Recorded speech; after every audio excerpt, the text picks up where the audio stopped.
Final battle began the night after the failed ritual. The air in our home felt heavier than ever, as if the walls themselves were angry. Baba Ik had warned us, the spirit wasn't done, and it wouldn't let Chaik go without a fight. We gathered in the small church at the edge of the village. Baba Ik had called on another priest to help, Father Ifani, a man known for his powerful prayers. The two men prepared for hours, lighting candles, mixing sacred oils, and chanting in low, steady voices. They told me to bring Chaik, but I was terrified. Will this work? I asked, clutching Chaik's hand. Baba Ik nodded but didn't meet my eyes. It must. The ritual began at midnight. Chaik was seated in the center of the church, surrounded by the elders, Ada, and me. His small body looked fragile under the glow of the candles, but his face was calm, too calm. It wasn't the face of a child anymore. The priests began to pray, their voices rising in unison. The air grew cold, and the candles flickered. Suddenly, Chaik opened his eyes, and they were black again.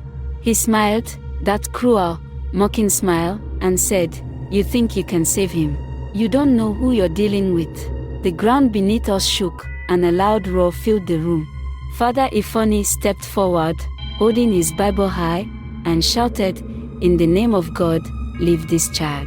Chaik's body convulsed, his small frame shaking violently. The spirit's voice, deep and echoing, screamed, "He is mine. You are all sinners." Then it happened. Baba Ik suddenly fell to his knees, clutching his chest. His face twisted in pain as he gasped for air. The elders rushed to him, but he waved them away, his voice weak. I can't," he whispered before collapsing to the ground. Ada screamed, and I ran to his side. He was gone. Father Ifani's face turned pale. He looked at me, his voice trembling. He was hiding a sin. The spirit used it against him. "What sin?" I cried. Father Ifani didn't answer. He turned back to Chaik, his resolve hardening. "I will finish this," he said firmly. The spirit laughed again, mocking him. "You will fail, just like the others. You are all weak." But Father Ifani didn't waver. He stepped closer to Chaik, holding his cross tightly. "I am not here on my own strength. I am here with the power of the Almighty." The room shook harder, and the candles went out, plunging us into darkness. But Father Ifani's voice grew louder, stronger, as he called on God to cast out the spirit. Chaik screamed, his body twisting unnaturally. "You cannot win," the spirit roared.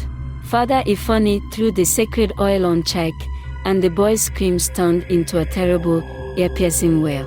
The air grew so cold that my breath fogged in front of me. The room filled with a blinding light, and then everything went silent.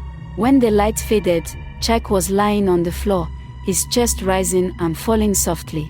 His eyes were closed, and his face looked peaceful. Father Ifani collapsed to his knees, exhausted but alive. "It's over," he said, his voice barely above a whisper.